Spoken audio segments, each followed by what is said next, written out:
কিন্তু তারা আসলে এগুলো নিয়ে মাথা ব্যথা নেয় না।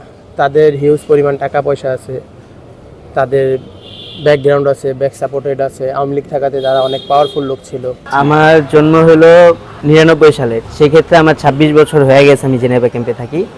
আশ্বাস দেওয়া হয়েছিল যে আমরা 2.5 কাঠা প্লট পাবো প্রত্যেকটা ফ্যামিলি। কোনো সরকারের অধীনে এটা মানে বাস্তবায়ন করা হয়নি। আলাদাভাবে প্লট করে দেওয়া হবে, তাদেরকে পূর্ণ বাসস্থান করে দেওয়া হবে, কিন্তু ওদি আজকে 50 বছর হয়ে গিয়েছে স্বাধীনের, কিন্তু আমরা এগুলো কোনো সুযোগ সুবিধা পাইনি। আচ্ছা, যেহেতু আপনি জেনাফা ক্যাম্পের স্থানীয়, জেনাফা ক্যাম্প নিয়ে শুরু থেকেই তো আপনি তথ্য জানেন।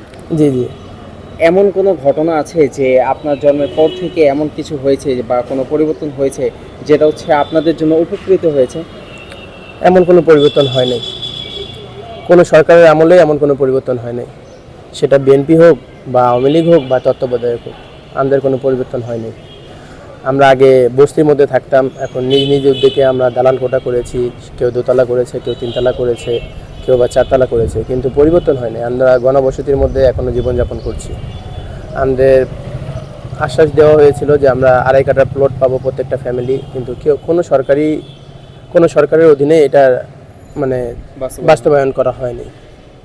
এটা আপনার মতে কেন হয়নি বলে মনে করছেন? আমাদেরকে নিয়ে আসলে সরকারের কোনো মাথা ব্যথা নেই। আমরা যেভাবে জীবনযাপন করছি, যেভাবে জীবিকা নির্ধারণ করছি, যেভাবে দিন চালাচ্ছি, বাস আমাদেরকে আমাদের অবস্থায় ছেড়ে দিয়েছে। আগে তো ক্যাম্পের পরিস্থিতি আরও খারাপ ছিল। আওয়ামী লীগ পতনের পর আরও বেশি খারাপ হয়েছিল, মারামারি হচ্ছিল, খুব গ্যাঞ্জাম, অনেকগুলা মানুষ মারা গেছে এই গ্যাঞ্জামের মধ্যে। কিন্তু এখন তত্ত্বাবধায়কের আমলে, ডাক্তার ইউনূসের আমলে অনেক কিছু চেঞ্জিং আমরা পেয়েছি। পুলিশ প্রশাসন একটু উদ্যোগ নিয়েছে, আগের থেকে একটু ভালো কিছু হচ্ছে। আশা করা যায় ইনশাল্লাহ ভবিষ্যতে ভালো কিছু হবে। আচ্ছা ভাই, যেহেতু মারামারির প্রসঙ্গ আসে, সেই ক্ষেত্রে এখানে কিন্তু এই ক্যাম্পের বাইরে যে সকল সাধারণ মানুষ রয়েছে তারা কিন্তু ভিতরে ঢুকতে ভয় পায় অনেক সময়, বা জনগণের মাঝে এক প্রকার আতঙ্ক কাজ করে যে এখানে গেলে ছিনতাইয়ের শিকার হব, জি জি। হামলার শিকার হব, এমন নানা রকম আতঙ্ক থাকে। এই বিষয়টা নিয়ে কি বলবেন? এটা আসলে বাইরের মানুষের, এক একজন মানুষের এক এক রকম ধারণা, নানান মানুষের নানান রকম ধারণা। ক্যাম্প বেশিরভাগ মানে প্রসার বলতে পারেন মাদক নিয়ে। এই মাদকের নিয়ে অনেক উদ্যোগ চলতেছে, পুলিশ প্রশাসন অনেক উদ্যোগ নিয়েছে যে 0 টলারেন্সে মাদক আনবে।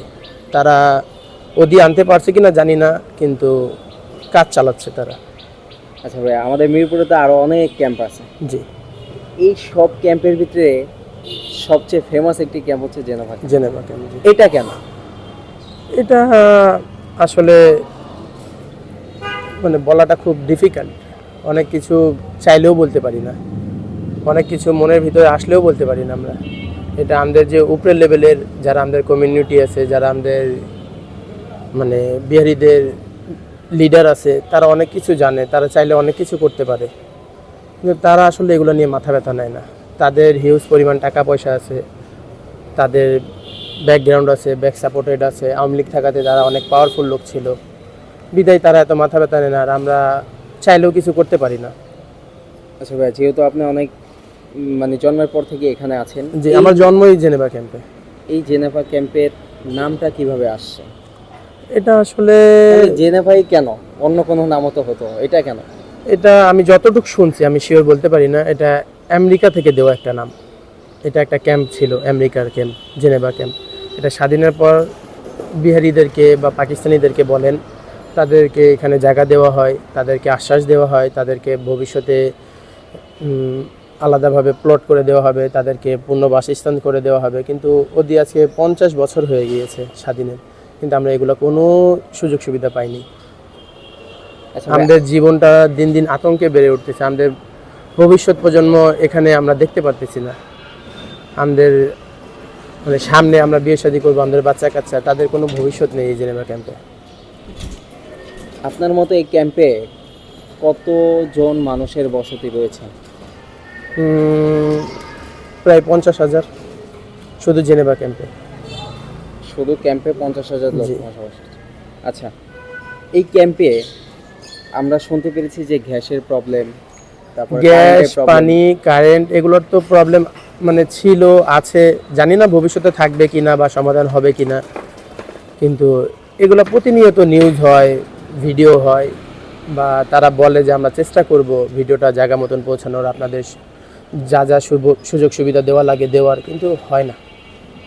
তো অনেক নিউজ করা হয়েছে, অনেক জায়গায় বলা হয়েছে, অনেক কিছুই করা হয়েছে, কিন্তু এটার কোনো আমরা বিচার পাই নাই আজ পর্যন্ত। আপনারা নিজেরা কোনো উদ্যোগ নিয়েছেন কিনা এই সকল বিষয় নিয়ে?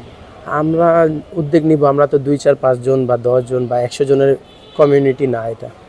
এখানে হাজার হাজার মানুষ, এখানে 40-50 হাজার মানুষ, এখানে ভালো আছে, মন্দ আছে, শিক্ষিত আছে, নিম্নবিত্ত আছে, মধ্যবিত্ত আছে, যারা দিন আনে দিন খায়, রিক্সা চালক, ভালো পর্যায়ের মানুষ আছে, সব ধরনের মানুষ মিলিয়ে আসলে এই ক্যাম্পে এমন কেউ নেই যে নিজ উদ্যোগে আমাদের মানে চেঞ্জিংটা নিয়ে আসবে বা আমাদেরকে ক্যাম্প থেকে সরিয়ে অন্য কোথাও নিয়ে যাবে। এমন কিছু দেওয়ার মতো যদি কেউ উদ্যোগ নিত, কোনো সরকার নিত, যে আমাদেরকে যদি প্লট দেওয়া হতো, যেটা প্রত্যেক সরকার প্রতিশ্রুতি দিয়েছিল, আশ্বাস দিয়েছিল যে 2.5 কাঠা করে প্লট পাবে প্রত্যেকটা ফ্যামিলি, এরকম যদি দেওয়া হতো তাহলে আশা করি আমরা ভবিষ্যৎ প্রজন্ম ভালো কিছু পেতাম।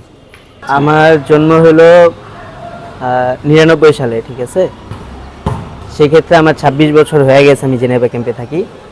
আমার আব্বু 1969 বা 78 জন্ম নিয়েছিলেন। উনি আজকে 53-55 বছর ধরে জেনেভা ক্যাম্পে আছে। ক্যাম্প করা হয়েছিল, সেই ক্ষেত্রে জাতিসংঘ থেকে যারা আসছিল তারা এই ক্যাম্পের নাম জেনেভা ক্যাম্প রেখে দেয়।